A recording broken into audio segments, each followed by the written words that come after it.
महाराष्ट्र के पुणे में एक चौंकाने वाला मामला सामने आया है, जहां कारगिल युद्ध में देश के लिए लड़ने वाले रिटायर्ड सैनिक हकीमुद्दीन शेख के परिवार से उनकी भारतीय नागरिकता का सबूत मांगा गया। यह घटना 26 जुलाई की रात को पुणे के चंदन नगर कॉलोनी में हुई, जब कारगिल विजय दिवस मनाया जा रहा था। परिवार का आरोप है कि पुलिस के साथ 30 से 40 लोगों की भीड़ उनके घर में घुसी और उन्हें बांग्लादेशी या रोहिंग्या घोषित करने की धमकी दी। इस घटना ने शासन प्रशासन की कार्यप्रणाली और समाज में फैल रही जहरीली सोच पर गंभीर सवाल खड़े कर दिए हैं। हकीमुद्दीन शेख देश के लिए लड़ा, आज नागरिकता साबित करने की नौबत।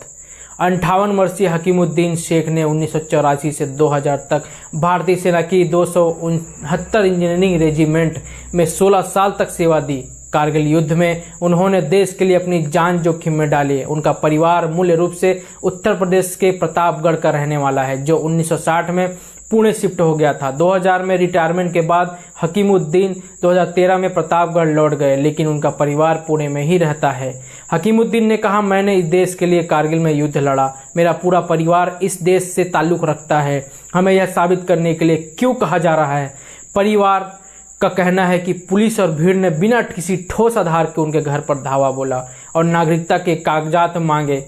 पुणे के डीसीपी सोम मुंडे ने दावा किया कि पुलिस को इलाके में अवैध प्रवासियों की सूचना मिली थी। उन्होंने कहा, हमारी टीम ने दस्तावेज मांगे, जब यह साफ हो गया कि वे भारतीय हैं, उन्हें जाने दिया गया। पुलिस किसी तीसरे पक्ष के साथ मौके पर नहीं गई थी। हालांकि परिवार का कहना है कि पुलिस की मौजूदगी में भीड़ ने उन्हें अपमानित किया और धमकाया।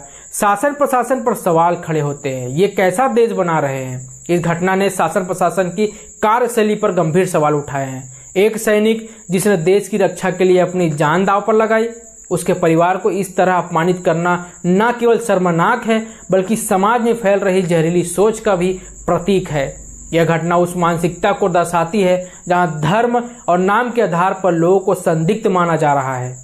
सामाजिक कार्यकर्ता और विश्लेषण इसे देश में बढ़ती असहिष्णुता और विभाजनकारी सोच का परिणाम मान रहे हैं। एक स्थानीय कार्यकर्ता ने कहा, जब एक सैनिक को अपनी नागरिकता साबित करनी पड़ रही है तो यह शासन की विफलता है। यह समाज में जहर घोलने की साजिश है, जो हमें युद्ध और अशांति की ओर ले जा सकती है।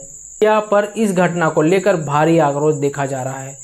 कई यूजर्स ने लिखा, यह कैसा देश बना रहे हैं जहां कारगिल का जवान भी सुरक्षित नहीं। एक यूजर ने लिखा, हकीमुद्दीन शेख ने देश के लिए लड़ा और आज उन्हें अपमान कर सहना पड़ रहा है। यह शासन की नाकामी है। क्या यह युद्ध की ओर एक संकेत है? यह घटना केवल एक परिवार की कहानी नहीं, बल्कि उस सोच का परिचय है जो समाज को बांट रही है। विशेषज्ञों का मानना है कि ऐसी घटनाएं देश में सामाजिक सौहार्द को कमजोर करती है और अशांति को बढ़ावा देती है। यह एक खतरनाक संकेत है जो गृह युद्ध की ओर इशारा करता है। सभी देशवासियों को इस तरह की विभाजनकारी मानसिकता से बचना चाहिए और एकजुट होकर ऐसी सोच का विरोध करना चाहिए। कारगिल युद्ध में शहीद हुए सैनिकों और हकीमुद्दीन जैसे योद्धाओं ने देश की एकता के लिए बलिदान दिया। आज जरूरत है कि हम उनकी कुर्बानी को याद रखें और समाज में फैल रहे जहर को रोकें। शासन प्रशासन को भी चाहिए कि ऐसी घटनाओं पर सख्त कार्रवाई करे और देश के हर नागरिकों को सम्मान और सुरक्षा दे। यह समय है एकजुट होने का, न कि बंटने का। आइए हम सब मिलकर एक ऐसा भारत बनाएं जहां हर नागरिक को उसकी पहचान के आधार पर नहीं, बल्कि उसके योगदान के आधार पर सम्मान मिले।